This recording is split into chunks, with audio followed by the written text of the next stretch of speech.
السلام عليكم ورحمة الله وبركاته.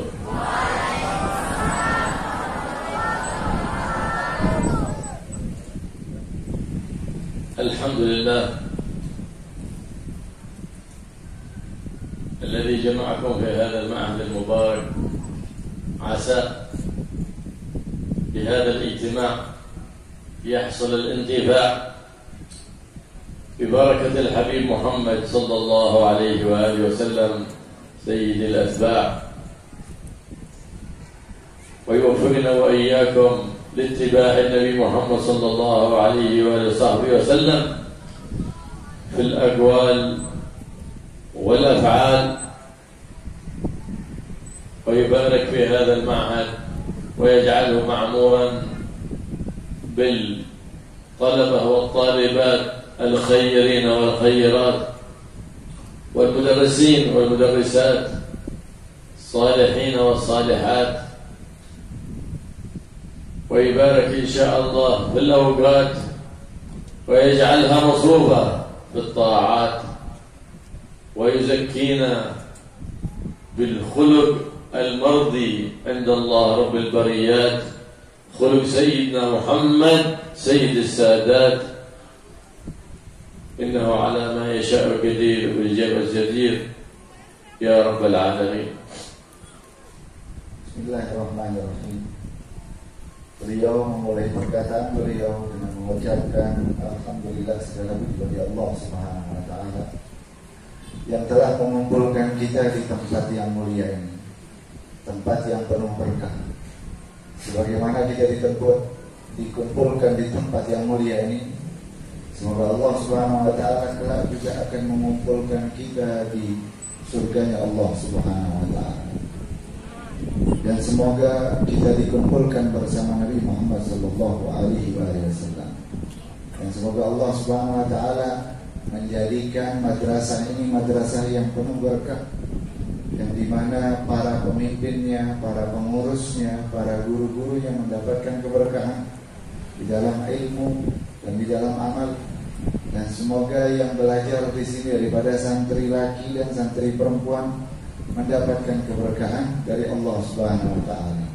Dan semoga kita diberikan rezeki, taufik, kekuatan dari Allah Subhanahu wa taala untuk mengikuti setiap apa perkataan Nabi Muhammad sallallahu alaihi wasallam, mengikuti setiap apa pekerjaan Nabi Muhammad sallallahu alaihi wasallam, mengikuti segala gerak-gerik Nabi Muhammad sallallahu alaihi wasallam. فالعلم نور والجهل ظلام، والنبي محمد صلى الله عليه وآله وصحبه وسلم بعث ليخرج الناس من ظلمات الجهل إلى نور العلم. Sesungguhnya ilmu itu adalah suatu cahaya dan kebodohan adalah kegelapan. Dan diutusnya Nabi Muhammad sallallahu alaihi wasallam untuk mengeluarkan seseorang kelompok manusia dari kegelapan menuju cahaya, yaitu dari ketidaktahuan menuju ketahuan dan ilmu pengetahuan.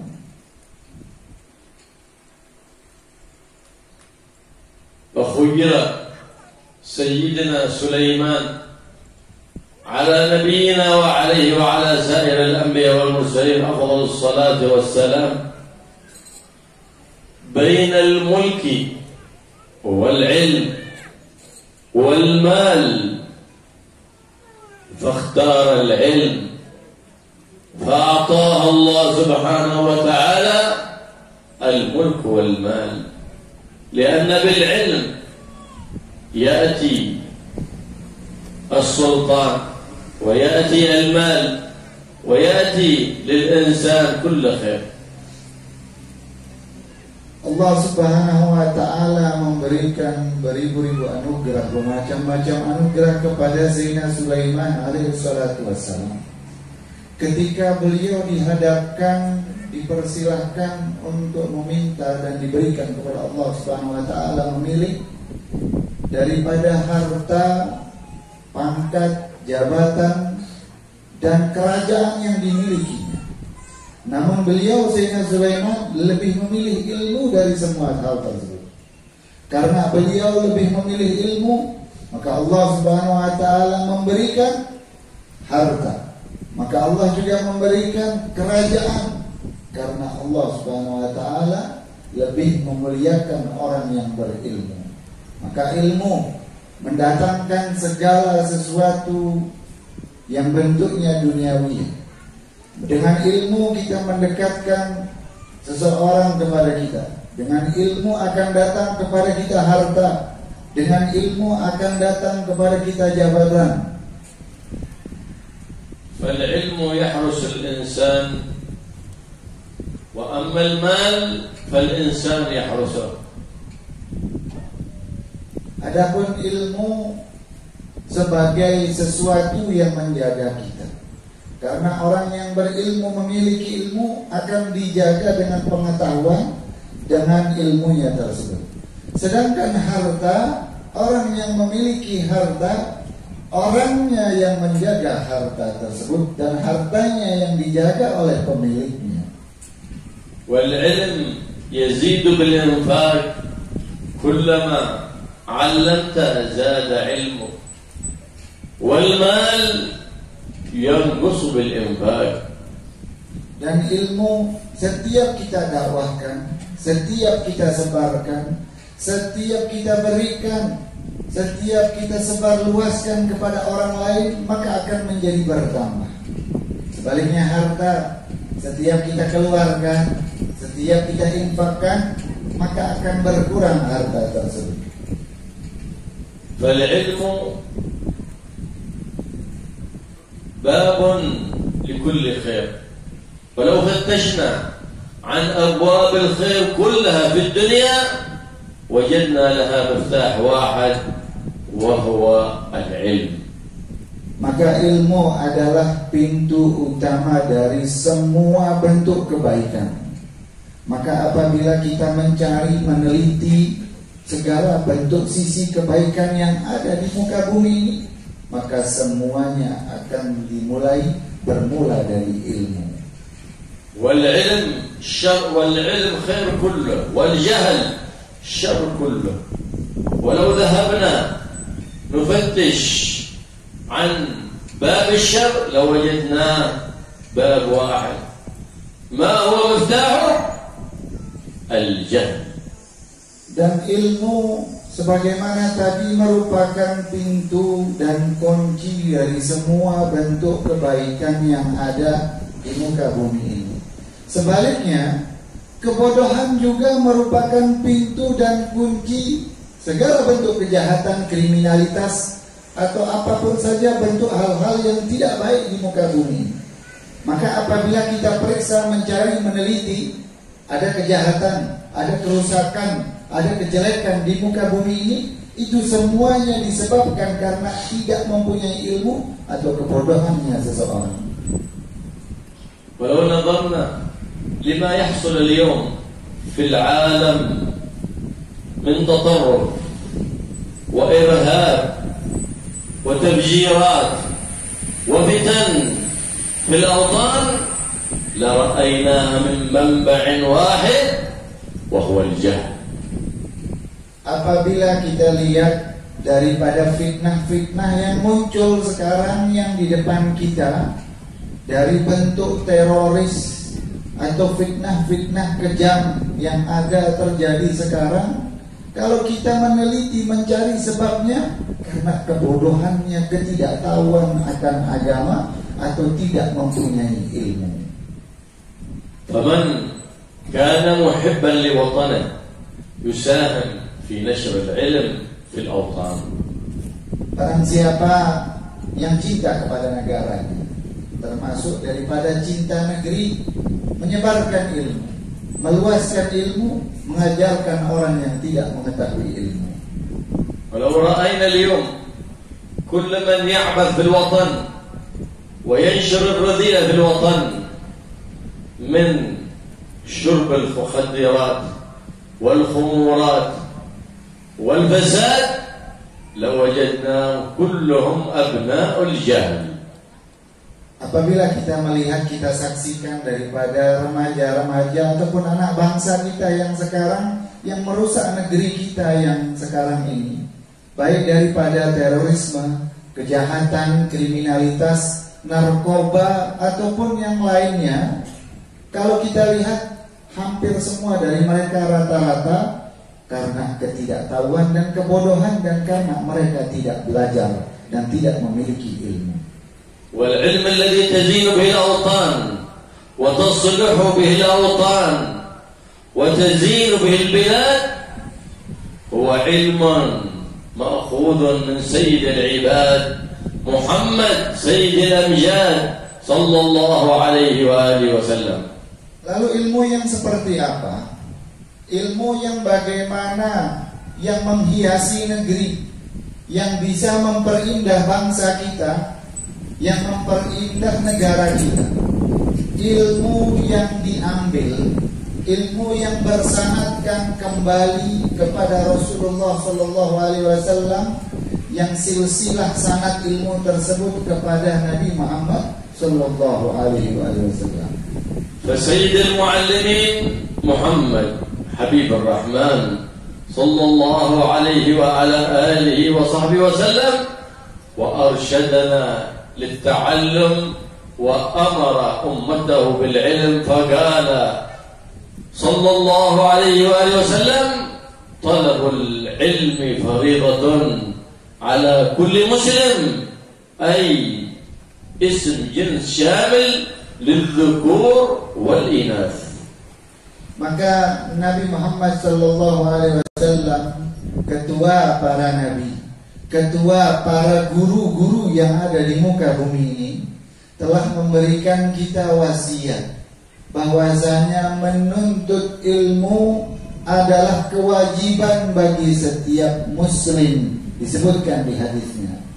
Walaupun perkataan kalimat tersebut dengan kata muslim di bahasa Arab yang artinya mencakup segala jenis, maksudnya jenis lelaki dan perempuan wajib menuntut ilmu. فإذا تولى رئاسة المعهد من عنده علم صلح المعهد وصار يزداد كل عام أحسن من الذي قبله، وإذا تولى السلطة على البلد من أهل العلم تزداد البلد حسنا وجمالا كل شهر وكل عام أحسن من الذي قبله. Apabila suatu sekolah, universitas, madrasah dipimpin oleh orang yang berilmu, maka sekolah tersebut akan menjadi bagus, akan mengeluarkan murid yang baik, akan membuahkan hasil yang baik. Begitu juga apabila suatu negeri, pemerintahan, jabatan yang dipimpin oleh orang-orang yang berilmu, maka akan bertambah bagus setiap tahunnya sekolah tersebut atau negeri tersebut atau negara tersebut, yang mana apabila dipimpin dengan orang-orang yang berilmu. وإذا تولى على المعاهد أهل الجهل والمدارس تولى عليها أهل الجهل وصاروا مدراء لها، والبلاد رؤساء أهل الجهل، تراها في تأخر وفي تدهور. Sebaliknya, apabila suatu negeri dipimpin oleh orang-orang yang bodoh, orang-orang yang tidak memiliki ilmu, ataupun sekolah, pesantren, madrasah yang dipimpin oleh orang-orang yang bodoh yang tidak berilmu, maka sekolah tersebut akan mengalami kemunduran. Negara tersebut juga akan mengalami kemunduran, kalah dengan negara dan sekolah-sekolah yang lainnya sebab kebodohan pemimpin tersebut. لماذا انتشر الفساد في البلاد؟ لبعد الناس عن علم سيد العباد، لأن العلم المتصل بالنبي محمد صلى الله عليه وسلم هو المبني على التربية الحسنة وعلى الأخلاق الكريمة. Kenapa kita lihat sekarang banyaknya kerusakan di muka bumi ini? Karena mereka para pengajar ataupun mereka yang memiliki ilmu sanadnya tidak bersambung kepada Nabi Muhammad SAW. Ilmu tersebut bukan datang, bukan bersumber kepada Nabi Muhammad SAW. بهذا العلم المتصل بالنبي محمد صلى الله عليه وسلم يقوم الابن والبنت بحقوق الوالدين وحقوق الأرحام وحقوق الجيران وحقوق الأساتذة وحقوق الإخوان. Maka apabila ilmu tersebut datangnya dari Nabi Muhammad SAW, turunnya bersumbernya dari Rasulullah, mereka akan menerapkan tata cara kehidupan yang benar. Maka kehidupan tersebut, tata cara kehidupan mereka akan menjadi bagus. Seorang ayah akan baik dengan anaknya, seorang anak akan bagus dengan ayahnya, seorang suami akan bagus dengan istrinya, seorang istri akan baik dengan suaminya. Mereka yang bertetangga akan saling menghormati, dan mereka yang bermasyarakat akan saling menghargai. ونعاني في هذا الزمان من كثير من الأبناء والبنات من عقوق الآباء والأمهات، لأنهم ما علموا من صغرهم الآداب والحقوق في حق الآباء والأمهات، ولا الآداب في حقوق الأرحام والجيران والإخوان. Karena banyak kerusakan tersebut, akhirnya kita melihat sekarang banyak fitnah dan banyak kerusakan dan banyak kemunduran moral di keluarga dan di kampung kita. Kita melihat anak kecil ataupun seorang anak tidak berbakti kepada orang tua mereka karena tidak didasari dengan pendidikan yang baik, karena tidak diajarkan sebagaimana ajaran-ajarannya Nabi Muhammad sallallahu alaihi wasallam. فالابن أو البنت تخرج من البيت من غير أن تستأذن من أمها أو من أبيها أو من أبيه، ويدخل ويخرج من البيت في صباح ومساء دون أن يقبل يد أمه أو يد أبيه. أي تربية هذه وأي تعليم هذا؟ لا بركة فيه إلا ببر الوالدين وصلة الأرحام.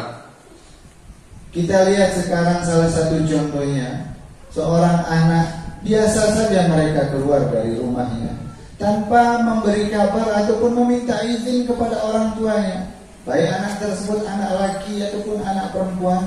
Bahkan orang tuanya juga tidak menghiraukan hal tersebut.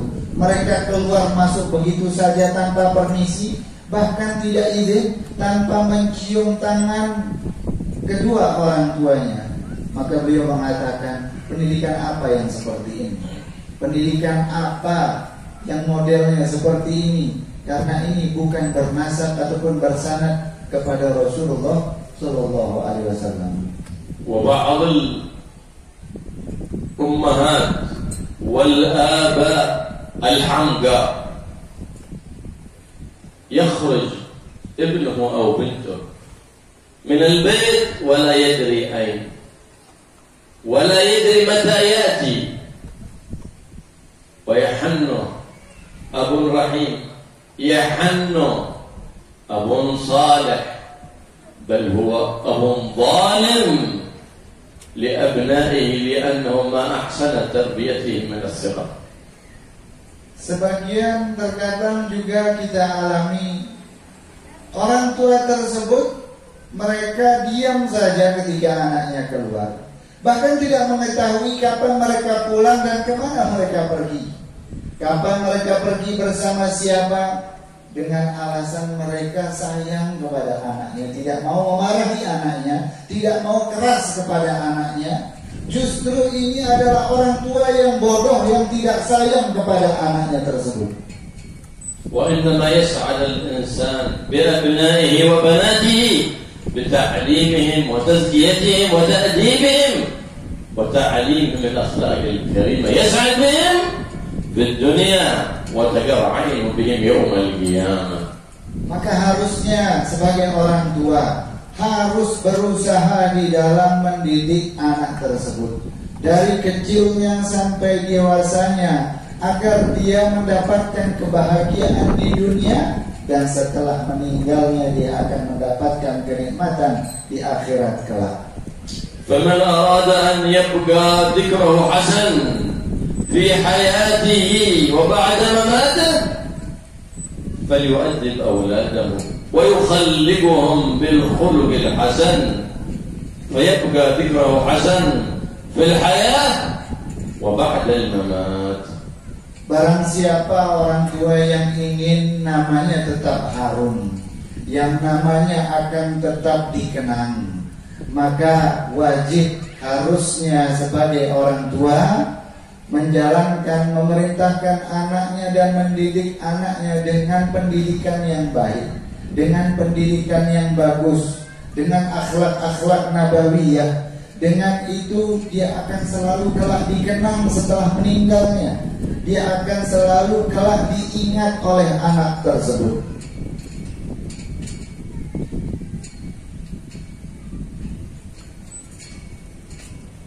فالأخلاق الحسنة محمودة في كل حال. فقد قال السلف الصالح من حكمتهم من أقوالهم الحكيمة: اترك إذا أردت أن تفارق الدنيا اترك لأولادك الأدب وربهم على الخلق الحسن، ولا تترك الذهب بلا تربية ولا خلق حسن، فإن الذهب يذهب ويبيد والخلق الحسن يبقى. ذكر حسن لك في الدنيا وسعادة لك في يوم القيامة. Para orang-orang tua saleh terdahulu memberi kita wasiat dengan mengatakan, jangan hanya kalian mewarisi harta kepada anak cucu kalian, bukan hanya dengan mewarisi mereka tanah ataupun harta ataupun emas. Harta emas akan pergi, namun warisilah mereka dengan tata krama, moral, akhlak yang baik. Dengan itu mereka akan selamat. Dengan itu juga engkau akan selalu dikenal, dan dengan itu namamu akan selalu disebut-sebut, dan dengan itu juga akan membuatmu bahagia di akhiratmu kelak. فمن أهمل أولاده يبكي في الدنيا بعدم البر، وفي يوم القيامة يوقف للحساب بين يدي رب الأرباب سبحانه وتعالى، وأول من يوقفه أولاده. Barang siapa yang membiarkan anaknya tersebut tidak di dalam pendidikan, membiarkan anaknya sebagai anak yang durhaka kepada dia, justru anak tersebut yang akan menghalanginya kelak masuk surga. Anaknya tersebut yang akan memprotes orang tuanya karena tidak mengajarkannya di dunianya. وقد ورد عن سيد العباد محمد سيد السادة الأمجاد صلى الله عليه وآله وسلم أنه قال: أول ما يوقف الرجل بين يدي الله من يوقفه للسؤال بين يدي الله سبحانه وتعالى، أول ما يوقفه للسؤال أولاده الذين أهمل تربيتهم وأهمل تعليمهم.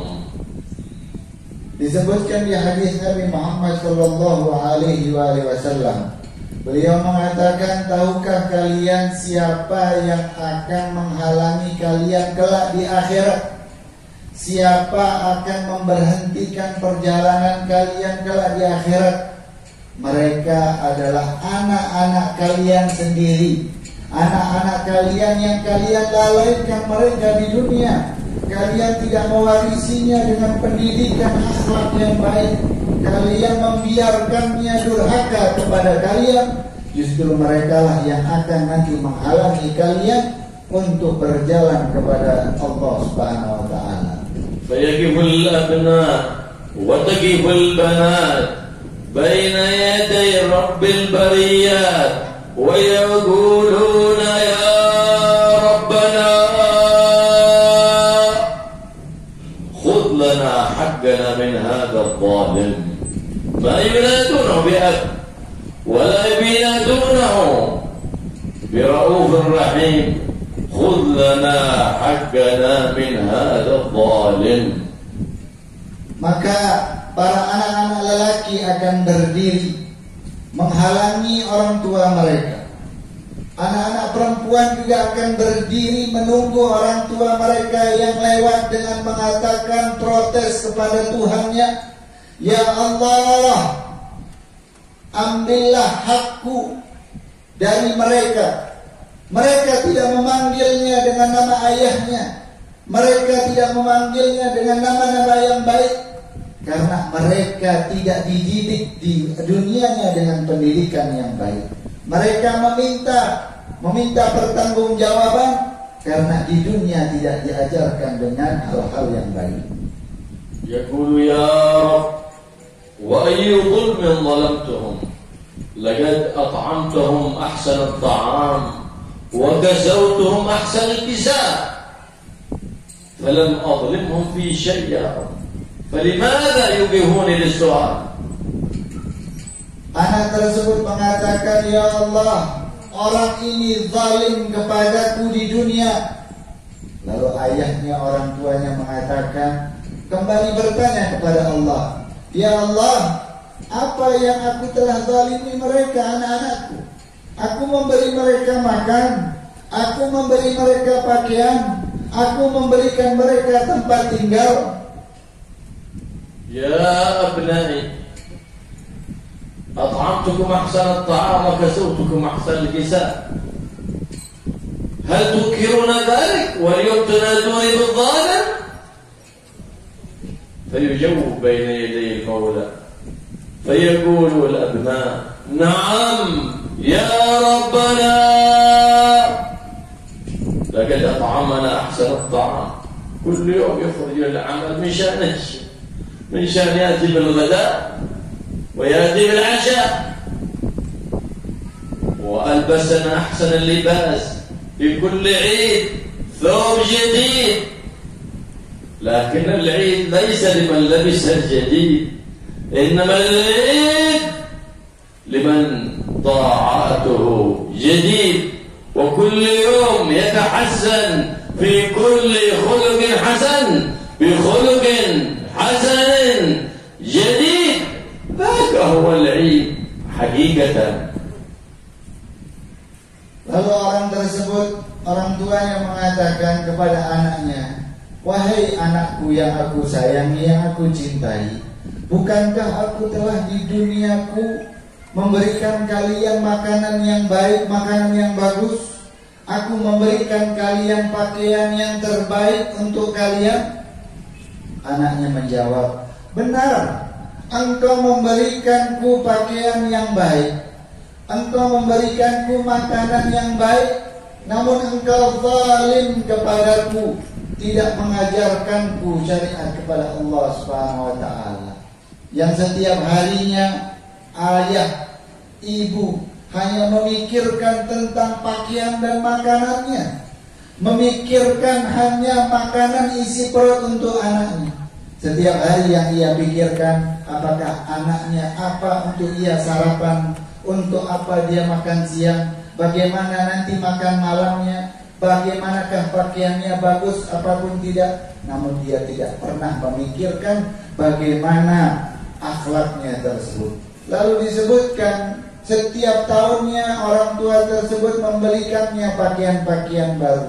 Di setiap hari raya memberikan pakaian yang baru. Disebutkan bahwasanya bukannya hari Id hanya untuk pakaian yang baru saja, tapi hakikinya, sejatinya, yang sebenarnya hari Id adalah di setiap hari orang bertambah ketaatan, itulah hari kalian Id, hari raya kalian. Jadi setiap hari kita harus bertambah ketaatan kita, berakhlak dengan akhlak yang baik, bermoral dengan bermoral yang baik. لماذا تنادون أباكم بالظالم وقد أطعمكم أحسن الطعام وكساكم أحسن الكساء؟ فيقولون نعم يا ربنا أطعمنا أحسن الطعام وكسانا أحسن الكساء لكنه لم يعلمنا أمر ديننا فخذ لنا حقنا من هذا الظالم. Lalu Allah Subhanahu wa taala bertanya kepada anak tersebut, Wahai engkau ya anak, kenapa engkau memanggil orang tuamu dengan perkataan ya zalim? Bukankah engkau telah diberikan makanan yang enak, pakaian yang enak? Lalu anak tersebut jawab, ya benar ya Allah, Dia telah memberikanku makanan yang enak, pakaian yang enak, tapi Dia tidak pernah mengajarkanku perkara-perkara agamaku. Maka aku protes sekarang. Dari kebaikannya aku meminta, aku protes kepada Allah, ya Allah, aku meminta kebaikan yang ada di dirinya dikembalikan, diberikan kepadaku. Al-um wal-ab tasal ibnah, hal taghaddayt am lam tataghadda? Lakin ma sa'alathu hal sallayt aw ma sallayt? Bal idza kana waqt al-madrasah أيقظته ليذهب إلى المدرسة، وإذا كان وقت العطلة تركته ينام ويصلي الفجر جمع تأخير مع الظهر. أي محبة من هذه الأم الظالمة، وأي محبة من هذا الأب الأحمق الذي يسعى للدنيا ولا يهتم بأولاده بأمر دينهم. Terkadang seorang orang tua, khususnya ibu, biasanya sering bertanya kepada anaknya dengan menanyakan urusan makan. Wahai anakku, apakah engkau sudah makan atau belum? Sudah makan siang atau belum? Namun jarang dari orang tua yang bertanya, sudah sholat atau belum? Sudah mengerjakan kewajibannya Allah atau belum? Terkadang sebagian dari mereka apabila sekolah memerintahkan untuk segera datang cepat, mereka membangunkannya dengan segera. Mereka membangunkannya dengan cepat, takut karena untuk anaknya terlambat. Tapi di hari libur, di hari mereka tidak sekolah, mereka biarkan anaknya lolos tidak sholat, dengan alasan mereka cinta sayang kepada anak mereka. Ini bukan cinta kepada anak mereka, ini bukan sayang kepada anak mereka, justru mereka menghancurkan anak tersebut.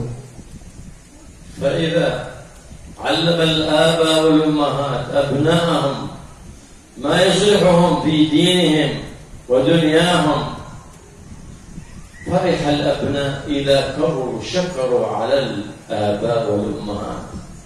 ربما الآن يظن الابن أن الأم عدوته وأن الأب عدوه وأن الأم عدوته والأب عدوه لأنه صغير جاهل، لكن بعد أن يكبر فيقول جزاء الله خير أمي عندما ربتني على هذا الخلق، جزاء الله خير أبي عندما رباني على هذا الأدب، فيشكر بعد ذلك إذا ثبت العمل في رأسه. Apabila seorang anak telah dididik terbiasa dari kecilnya dengan pendidikan-pendidikan yang baik, dengan akhlak-akhlak yang baik, pendidikan Islam yang baik, maka kelak di waktu dewasanya mereka akan senang, bahkan berterima kasih, mengingat pendidikan daripada orang tuanya tersebut. Dia akan senang dengan pendidikan yang didapatinya sewaktu kecil terdahulu. Walaupun terkadang semasa kecil mereka, di waktu kecil kadang-kadang anak kecil merasa aku adalah musuh ayahku, aku adalah musuh ibuku, aku adalah musuh orang tuaku.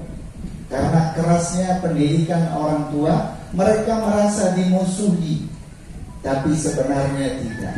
Nanti mereka akan merasakan setelah dewasa mereka, setelah orang tua mereka tidak ada, mereka akan berterima kasih, akan senang dengan pendidikan yang telah mereka dapati sewaktu masa kecil mereka. إذا وجدت ابنك الصغير يلعب بحية في يده يحتمل أن تلدغه في أي وقت وهو يلمسها لأن جلدها أملس ناعم فعجبه جلد الأفعى الأملس وما يدري المسكين أن في أي لحظة تلتفت إليه وتلدغه فرأيته على ذلك. ففي الحال أخرجت من يده ورميتها وقتلتها. بكى ذلك الطفل أن أبي هذا ما يحبني، كانت هذه اللعبة معي، فكأن أبي لا يحبني، وأنت من محبتك أبعدته عن سبله. فجلس الطفل يبكي. الطفل حامل سكين يلعب بها، ربما في أي وقت طرحها في عينه ففقأت عينه.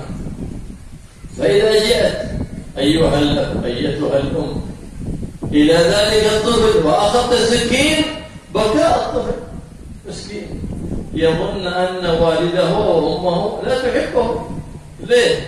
لأنه كان يلعب بهذا السكين، وما يدري المسكين أن في أي وقت ربما طرحها في عينه ففقأت عينه. ففي الصغر ما يعلم الأبناء محبة الآباء، لكن إذا كبروا شكروهم على ذلك. فلهذا كثير ممن خرج إلى طريق الفساد من أمور دنيوية والعياذ بالله، ثم بعد ذلك أن كبر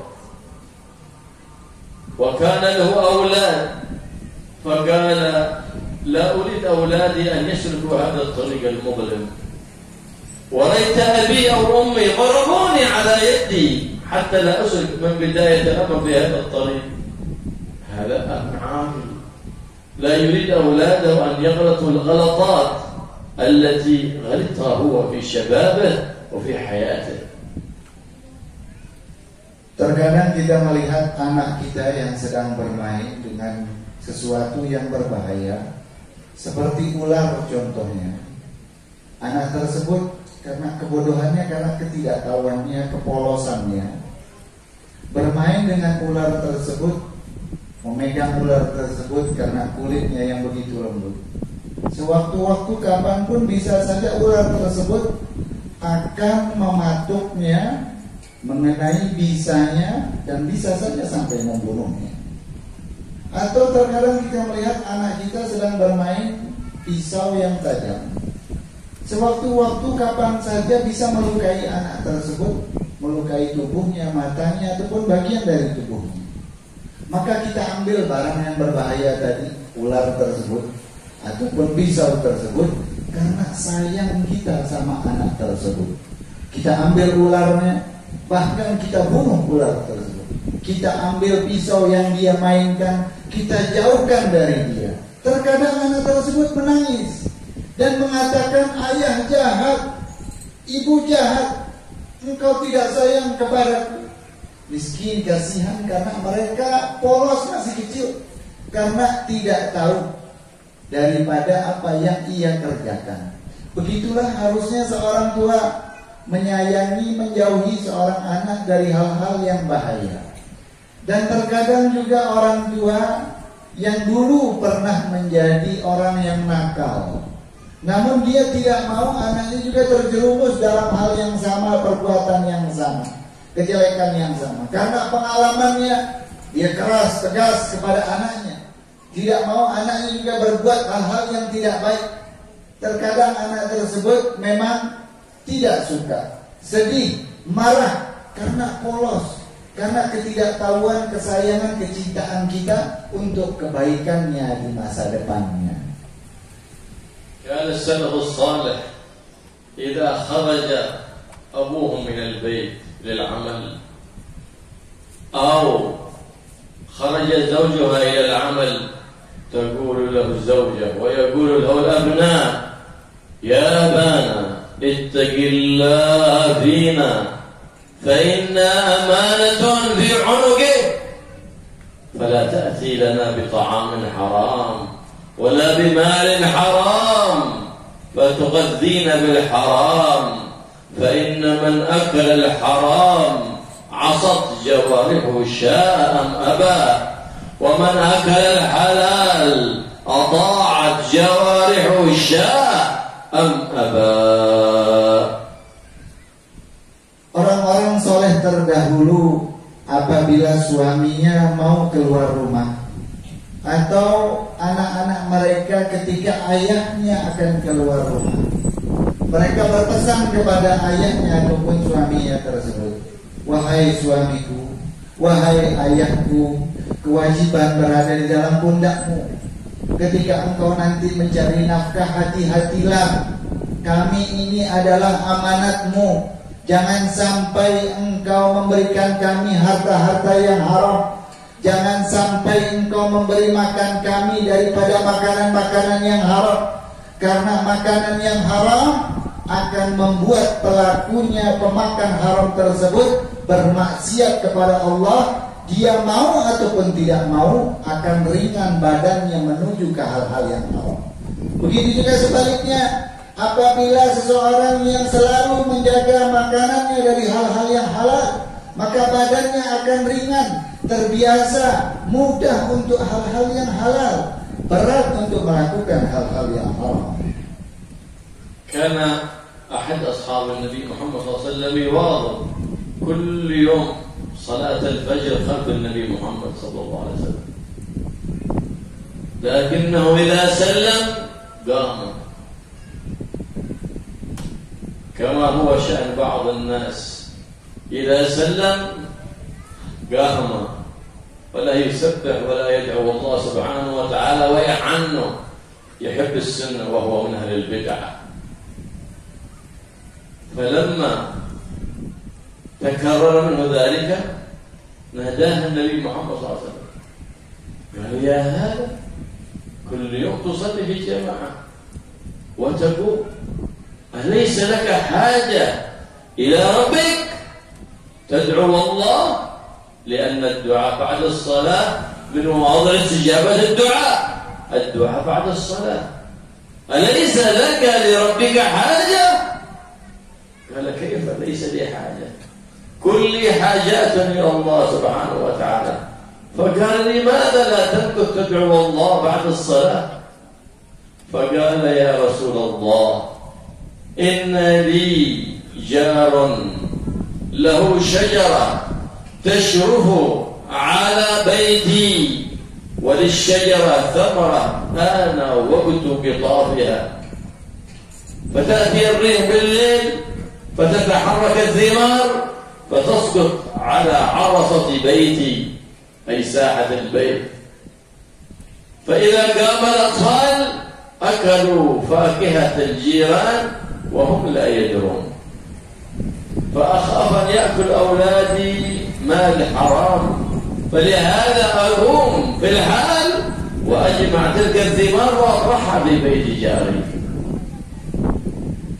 Diceritakan seorang sahabat yang selalu mulazim sholat berjamaah dengan Rasulullah Sallallahu Alaihi Wasallam, selalu di belakang Nabi Muhammad Sallallahu Alaihi Wasallam.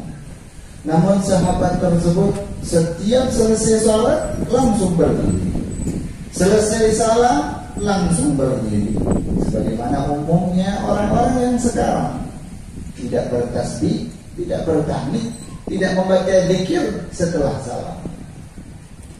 Beberapa lama diperhatikan oleh Nabi Muhammad SAW sampai ditegur oleh Nabi Muhammad SAW dengan mengatakan, wahai fulan, apakah engkau tidak mempunyai kebutuhan kepada Allah? Engkau tidak mempunyai hajat kepada Allah? Tidak engkau meminta kepada Allah Subhanahu Wa Taala? Lalu orang tersebut mengatakan, bagaimana aku tidak mempunyai kebutuhan kepada Allah Subhanahu Wa Taala? Pasti aku mempunyai kebutuhan yang banyak kepada Allah Subhanahu Wa Taala. Lalu Rasulullah kembali bertanya dengan mengatakan, lalu mengapa engkau langsung bangun dari sholatmu tanpa berzikir, membaca tahmid, tasbih, tahlil? Lalu orang tersebut bercerita, ya Rasulullah, sekarang ini musim buah-buahan dan aku mempunyai tetangga yang mempunyai pohon yang sedang berbuah.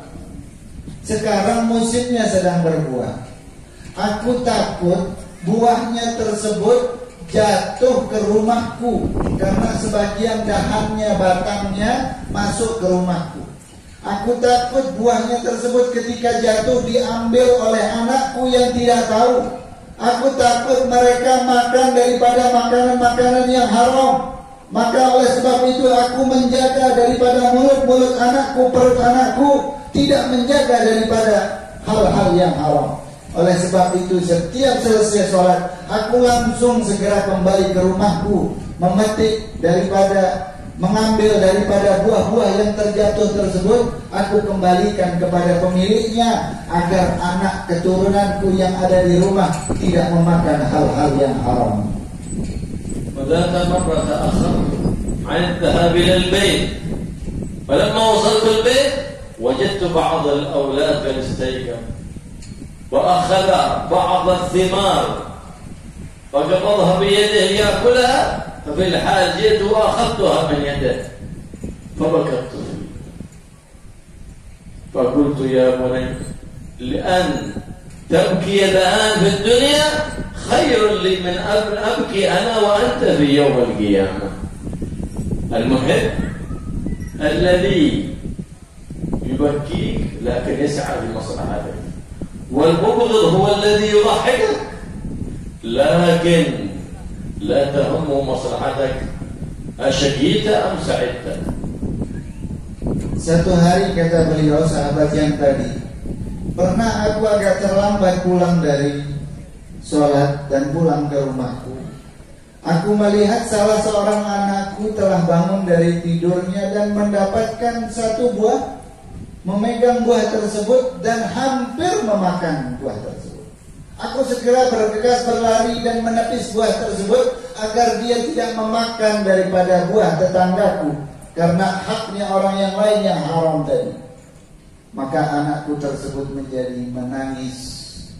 Lalu ayahnya mengatakan, wahai anakku, lebih baik aku melihat engkau menangis sekarang di dunia ini daripada nanti di akhirat aku dan engkau menangis bersama-sama di akhiratnya Allah Subhanahu wa ta'ala. Lalu orang yang sayang benar-benar kepada anaknya, walaupun keras tegas, tidak membiarkan hal-hal yang haram, namun orang yang tidak sayang kepada anaknya, orang yang benci kepada anaknya, membiarkan anaknya tersebut, melalaikan anak-anaknya dari hal-hal yang haram, daripada hal-hal yang dilarang oleh Allah Subhanahu wa taala. بصلاح الآباء والأمهات تصلح الأبناء والبنات. Apabila seorang orang tua, ayah dan ibu menjadi orang yang soleh, puncak yang soleh akan menurunkan keturunan yang soleh. Sumber yang soleh akan mengeluarkan cabang dan buah yang soleh.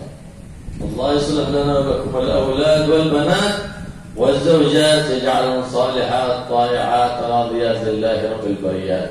Semoga Allah Subhanahu wa taala menjadikan kita orang tua yang soleh, dan menjadikan anak istri kita anak istri yang soleh, dan menjadikan memberkahi kita anak keturunan yang soleh. ولا يسرنا وإياكم إلا بذنوب المغفورات وحاجات المقضيات ويبارك لنا ولكم في الأقوات والأوقات. Dan semoga Allah Subhanahu wa taala kita tidak keluar dari tempat ini, tidak beranjak, tidak berdiri dari tempat ini kecuali dosa-dosa kita diampuni oleh Allah Subhanahu wa taala. Semua hajat-hajat kita, hajat duniawiyah, hajat ukhrawiyah, dikabulkan keinginan kita oleh Allah Subhanahu wa taala. Dan semoga Allah Subhanahu wa taala memberi kita rezeki, keberkahan di dalam makanan kita, di dalam waktu kita, di dalam semua pemberiannya Allah Subhanahu wa taala. Wa yubarik fi hadhihi al-madrasah madrasat al-Mustafa ij'alha ma'mura bil khair wal 'ulum an-nafi'at. Dan semoga Allah menjadikan madrasah Mustafa ini madrasah yang bermanfaat, keluar daripadanya ilmu-ilmu yang bermanfaat, dan dari orang-orang yang belajar di sini mendapatkan manfaat. ويغفر لمن تقدم في هذا المكان ممن كانوا قد قاموا ببناء هذه المدرسة ويغفر لهم ويرحمهم ويسكنهم الجنان ويبارك في ابنهم زكي إخوان. Dan semoga Allah Subhanahu wa taala memberikan keberkahan daripada orang-orang yang pendahulu pertama yang pendiri pondok pesantren ini. Semoga Allah mengampuni dosanya. Semoga Allah memberi dia rahmat. Semoga Allah meletakkannya di surga Firdaus. Dan semoga anaknya, keturunannya, khususnya Ustaz Zaki Akhwan mendapatkan keturunan keberkahan dari Allah Subhanahu wa taala. Wa yubarik fi auladina wa yahfazhum wa la yadurruhum wa yuwaffiqna wa yuwaffiqhum li ta'atihi subhanahu wa ta'ala wa yarzuqna birrahum fil hayati wa ba'da al-mamat. Dan semoga Allah Subhanahu wa taala memberikan kebaikan di anak keturunan kita dan mereka terjaga dari hal-hal mara bahaya dan hal-hal yang kita tidak disukai. Dan semoga Allah Subhanahu wa taala memberikan kita anak keturunan yang berkah, yang berbakti kepada orang-orang tua mereka. Allahumma ya man faqa al-khair wa 'anna 'alayhi wa kullina al-khair wa 'anna 'alayhi. Allahumma ya nabat ni'matik wa la taj'alna 'asada ni'matik. Allahumma ij'al ijtima'ana hadha ijtima'an marhuma wa tafarruqna min ba'dihi tafarruqan ma'suma wa la taj'al fina wa la minna wa la ma'na shaqiyan ولا محروما وبارك لنا في أولادنا وبناتنا يا رب العالمين واجعلهم يعشقون العلم ويعشقون الخلق الحسن والمنهج الحسن منهج جد الحسن محمد صلى الله عليه وآله وصحبه وسلم ويبارك في الأوطان ويحفظها من كل أذى وبلاء وفيروس ومصيبة يا رب العالمين ويحفظ هذه البلاد إندونيسيا وسائر بلاد الإسلام والمسلمين من الفتن الظاهرة والباطنة يا رب العالمين ومن المحن ومن الزلازل والسوناميات والبراكين والفتن ما ظهر منها وما بطن واجعلنا وإياكم نسعى في مصلحة الوطن واشرح صدورنا بخلق جد الحسن بكل خلق حسن ويكفينا وإياكم شر المصائب والبليات والفيروسات والكورونات والأذيات واجعلنا من الحصن العظيم من جميع الأذيات ارزق المكين من الذنوب والخطيئات بجاه النبي محمد صلى الله عليه وآله وسلم سيد السادات إنه على ما يشاء قدير بالإجابة جدير وصلى الله على سيدنا محمد النبي الأمي وآله وصحبه وسلم والحمد لله رب العالمين بسر الفاتحة.